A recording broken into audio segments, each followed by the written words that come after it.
എല്ലാവർക്കും നമസ്കാരം. പറയാനുള്ളത് നമ്മുടെ കൊല്ലം ഷാഫിയെ കുറിച്ചാണ്. നമുക്കറിയാം, വയനാട് ദുരന്തത്തിന് ശേഷം കേരള സർക്കാർ ഔദ്യോഗികമായിട്ട് ഓണാഘോഷ പരിപാടികൾ ഒഴിവാക്കിയിട്ടുണ്ട്, ഒരു ദുഃഖാചരണം എന്ന രീതിയിൽ.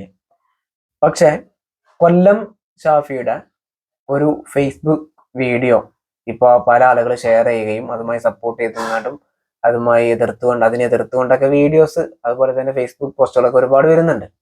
അപ്പൊ കൊല്ലം ഷാഫി എന്താണ് പറഞ്ഞത് എന്നുള്ളത് ആദ്യം നമുക്കൊന്ന് കേട്ടു നോക്കാം. ഏകദേശം 14 മിനിറ്റിന്റെ അടുത്തുണ്ട്. അതിന്റെ പ്രധാന ഭാഗം എന്താണ് ഉദ്ദേശിച്ചെന്നുള്ളത് നമുക്ക് കേട്ടു നോക്കാം. പ്രിയപ്പെട്ടവരെ, നമസ്കാരം. അസ്സലാമു അലൈക്കും. ഷാഫിയാണ്. ഞാനും ഒരു കലാകാരനായി ഉപജീവനം നയിക്കുന്ന, ഉത്തരവാദിത്വം പൂർത്തീകരിച്ചുകൊണ്ട് സാമൂഹ്യ പ്രതിബദ്ധത പുലർത്താൻ ശ്രമിക്കുന്ന ഒരു എളിയ കലാകാരനാണ്.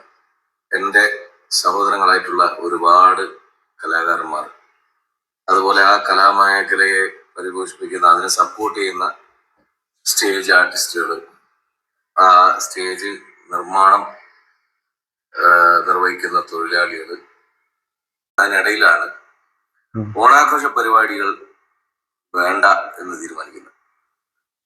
ഒരുപക്ഷെ അത് ആഘോഷം ഉണ്ടാവണ്ട എന്ന് വിചാരിക്കുന്ന, അല്ലെങ്കിൽ ആ ദുഃഖത്തിൽ പങ്കുചേർന്നുകൊണ്ട് ഞങ്ങൾക്ക് ഇങ്ങനെ ഒരു ആഘോഷം ഇത്തവണ വേണ്ട എന്ന് വിചാരിക്കുന്നവർ പൊതുവെ ഉണ്ടാവും, ചില വിശ്വാസങ്ങൾ പ്രകാരം തന്നെ.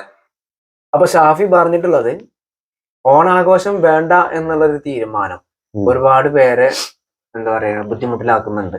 അത് ശരിയായ ഒരു ശരിയായ ഒരു പോസ്റ്റായിട്ട് എനിക്ക് തോന്നുന്നത്. കാരണം ഇത് ഓണാഘോഷം വേണ്ടാന്ന് വെക്കുമ്പം ഇതുമായി ഉപജീവന മാർഗം നടത്തുന്ന ഒരുപാട് ആളുകളുണ്ട്. സൗണ്ട്, ലൈറ്റ് ആൻഡ് സൗണ്ടിന്റെ ആളുകൾ, ചണ്ടമേളക്കാര്, അതുപോലെ തന്നെ ഈ ഡ്രസ്സിന്റെ വിവിധ ഡാൻസിന്റെ ഒക്കെ ഡ്രസ്സ് ചെയ്യുന്ന ആളുകൾ. അപ്പൊ അതുമായി ബന്ധപ്പെട്ട ആളുകളൊക്കെ ഇത് ഒരു വർഷം മുമ്പ് തന്നെ ഇതിന്റെ പ്ലാനിങ് കാര്യങ്ങളൊക്കെ ചെയ്ത് അതിന് പൈസ ഇൻവെസ്റ്റ്മെന്റ് ചെയ്ത് ഇത് പ്രതീക്ഷിച്ച് നിൽക്കുന്നുണ്ട്. ഇതിന്നൊരു ഒരു സീസൺ, ആ സീസണിലുള്ള കലാകാരന്മാരാണെങ്കിലും ഗാനമേള, മിമിക്രിക്കാര്, അങ്ങനെയുള്ള ആളുകൾക്കൊക്കെ ഒരു സീസണാണ് ഈ ഓണം എന്ന് പറയുന്നത്.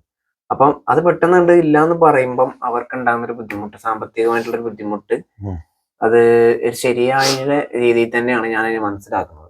അപ്പം സർക്കാർ ഉദ്ദേശിച്ചത് ഒരു പോസിറ്റീവായ രീതിയിൽ ആഘോഷം വേണ്ട എന്നുള്ളതാണ്. പ്രളയത്തിന്റെ സമയത്ത് അങ്ങനെ തന്നെ ആയിരുന്നു. പക്ഷെ പ്രളയം എന്ന് പറയുന്നതിനെ കുറിച്ചും വലിയ വൈഡ് ആയിട്ടുള്ള ഒരു പരിപാടിയായിരുന്നു. എവിടെയും ഓണാഘോഷം ആഘോഷിക്കാൻ പറ്റാത്ത രീതിയിലായിരുന്നു. ഇപ്പൊ വയനാട് മാത്രമുള്ള ഒരു പ്രശ്നമാണ്. ബാക്കിയുള്ള സ്ഥലങ്ങളൊക്കെ ഓണാഘോഷം പല ആളുകൾ ബുക്ക് ചെയ്തവരും അഡ്വാൻസ് വാങ്ങിയവരൊക്കെ ഉണ്ടാവും. പക്ഷെ ഷാഫി തന്നെ പറയുന്നുണ്ട്, പല സ്ഥലത്ത് അഡ്വാൻസ് വാങ്ങിയിട്ടുണ്ട്, അവിടെ പ്രോഗ്രാം നടക്കൂല, അപ്പൊ അഡ്വാൻസ് തിരിച്ചു കൊടുക്കേണ്ടി വരും. അപ്പൊ ആ പൈസ ഒക്കെ അവർ പല രീതിയിൽ ഇൻവെസ്റ്റ് ചെയ്തിട്ടുണ്ടാവും, പല രീതിയിൽ യൂസ് ചെയ്തിട്ടുണ്ടാവും. അപ്പൊ അത് അവർക്കൊരു സാമ്പത്തികമായിട്ടൊരു ബുദ്ധിമുട്ടുണ്ടാക്കും എന്നാണ് ഷാഫി പറയുന്നത്. അപ്പൊ അതിലൊരു ശരിയായ രീതിയിലുള്ള ഒരു പോസ്റ്റ് എനിക്ക് തോന്നുന്നത്. സർക്കാർ രണ്ടാമതിനെ കുറിച്ച് ആലോചിക്കേണ്ടി വരുമോ, ആലോചിക്കേണ്ടതാണെന്ന് എനിക്ക് പറയാനുള്ളത്. എനിക്ക് നേരെ തിരിച്ചാവുന്നത്, അങ്ങനെ ഒരു പരിധി വരെ ഓക്കെ സംഭവം ശരിയാണ്. ഈ പറഞ്ഞ പോലെ ഇങ്ങനെയുള്ള കാര്യങ്ങളുണ്ട്. അതായത് ഒരു ഓൾറെഡി ബുക്ക് ചെയ്യുമല്ലോ, ബുക്ക് ചെയ്തിട്ടാണല്ലോ ഈ പരിപാടി ചെയ്യുന്നത്. അപ്പൊ ബുക്ക് ചെയ്യുമ്പോൾ അത് വലിയൊരു ബുദ്ധിമുട്ടായിട്ട് തന്നെയാണ് എനിക്ക് ഫീൽ ചെയ്യണത്. അത്തരം കാര്യങ്ങളൊന്നും പരിഗണിക്കേണ്ടതുണ്ട്. അത് സർക്കാർ വിലയിരുത്തി പോകണമായിരുന്നു ഉള്ളത് ശരിയാണ്, അങ്ങനെ ഉണ്ട്. പക്ഷെ എന്നാലും ഇങ്ങനൊരു സംഭവം വരുമ്പോ അത് അഡ്ജസ്റ്റ് ചെയ്യാവുന്നതേ ഉള്ളൂ എന്ന് പറഞ്ഞിട്ടുള്ളൂ. ഒരു ഓണല്ലേ, ഒറ്റ ദിവസത്തെ പരിപാടി, അത് കഴിഞ്ഞ് ഇവർക്ക് വേണ്ടി പ്രോഗ്രാം നടത്താം. കാരണം ഈ പറഞ്ഞ പോലെ വരാത്തോണ്ടായിരിക്കാം തൃശ്ശൂര് പുലിക്കളിയുമായി ബന്ധപ്പെട്ട് അത് ഉപേക്ഷിച്ചു. പക്ഷെ അവിടെ 4 ലക്ഷം ഒരു ടീം 4 ലക്ഷം രൂപയുടെ അത് ചെലവായിട്ടുണ്ട് എന്ന് പറഞ്ഞിട്ടൊരു പരാതി മുന്നോട്ട് വെച്ചിട്ടുണ്ട്. പക്ഷെ വേറൊരു കാശ് അതിനേക്കാളല്ലേ 300-400 ആളുകൾ മരിക്കുക, ഇപ്പോഴും അറിയാതിരിക്കുക. ദേശീയ ദുരന്തമായിട്ട് പ്രഖ്യാപിച്ചോ എനിക്കറിയില്ല. പ്രഖ്യാപിക്കണം എന്ന് പറഞ്ഞുകൊണ്ടിരിക്കുന്ന ഒരു സംഭവം ഞാന് പ്രഖ്യാപിച്ചാൽ എല്ലാം കേരളം കണ്ടിൽ വെച്ച് ഏറ്റവും വലിയ ദുരന്തം തന്നെയാണ് നടന്നിട്ടുള്ളത്. അപ്പൊ അങ്ങനെ ഒരു സംഭവം നടക്കുമ്പോ പിന്നെ വേറൊരു കാര്യം കൂടി ഉണ്ട് ഇവിടെ. അത് ഗവൺമെന്റ് മുഴുവനായിട്ട് എല്ലാവരുടെയും മുകളിൽ കമ്പൽ ചെയ്ത് പറഞ്ഞിട്ടൊന്നുമില്ല. ഗവൺമെന്റ് അങ്ങനെ പറഞ്ഞിട്ടുണ്ടെങ്കിൽ നമുക്കിത് കുറ്റമായിട്ട് പറയാം. ഇവിടെ ഇപ്പൊ ഇദ്ദേഹം ഇങ്ങനെ ഒരു സംഭവം എടുത്ത് വലിയൊരു പോസ്റ്റ് ആക്കി അങ്ങനെയൊന്നും ഉണ്ടെന്ന് എനിക്ക് തോന്നുന്നില്ല. കാരണം ഈ ഗവൺമെന്റിന്റെ കീഴിൽ വരുന്ന ആളുകൾക്ക് അത് കംപ്ലീറ്റ് ഒരു പക്ഷെ പറഞ്ഞിട്ടുണ്ടാവും. പ്രൈവറ്റ് സെക്ടേഴ്സിന് അത്ര ബാധകമല്ല. അത് നമ്മളുടെ മനോധർമ്മം പോലെ ഇരിക്കും. പിന്നെ ഇവിടെ വരുന്ന ഒരു പ്രശ്നം എന്ന് പറഞ്ഞാൽ ഈ പറഞ്ഞ പോലെ ഇപ്പൊ ഈ ഏൽപ്പിച്ച ആളുകൾ ഇതിങ്ങനെ ഗവൺമെന്റ് പറഞ്ഞിട്ടുണ്ടല്ലോ ഒന്ന് നടത്തണ്ട എന്ന് അവര് വിചാരിച്ചാൽ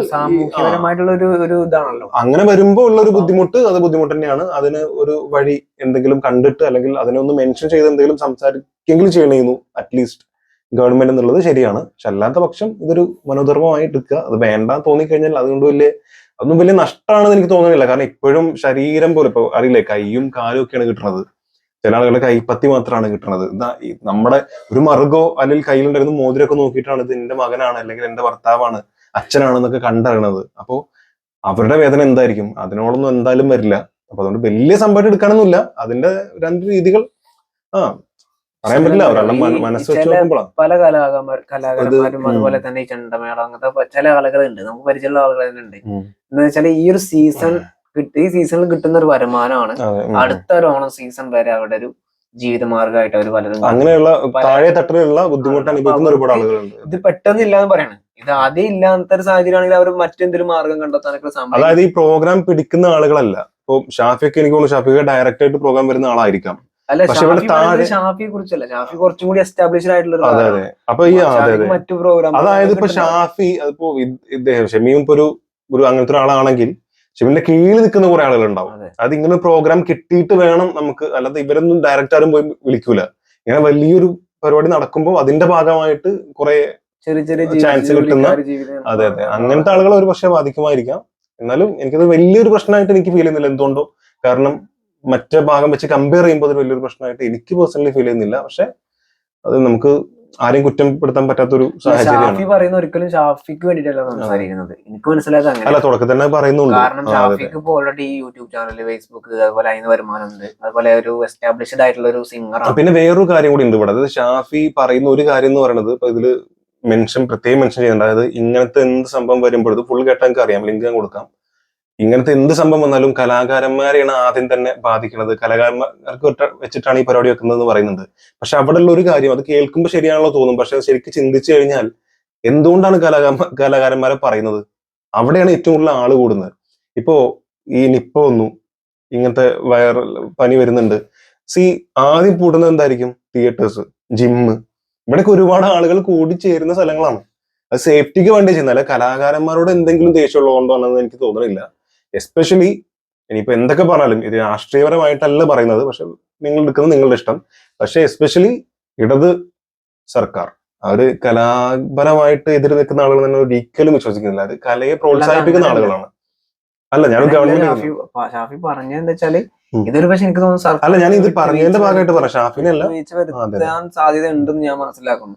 ഒരുപക്ഷെ നടത്തേണ്ടവർക്ക് നടത്താം. സർക്കാർ ഔദ്യോഗികമായിട്ട് സർക്കാർ സ്കൂളുകളിൽ അതേപോലെ സർക്കാർ ഓഫീസുകളിലൊക്കെ ഓണാഘോഷം വേണ്ട എന്ന രീതിയിൽ പറയുന്നതായിരിക്കും കുറച്ചുകൂടി ബെറ്റർ അതാണ് തോന്നുന്നത്. കാരണം കഴിഞ്ഞ പ്രളയത്തിന്റെ സമയത്ത് 14 ജില്ലയിൽ, കാസർഗോഡ് ഒഴികെയുള്ള 13 ജില്ലകളിലും ഫ്ലഡ് എഫക്ട് ചെയ്തിട്ടുള്ള ഏരിയകളാണ്. അവിടെ നിന്ന് നമുക്ക് ആർക്കാർക്കും ഓണാഘോഷിക്കാൻ പറ്റാത്ത ഒരവസ്ഥയാണ്.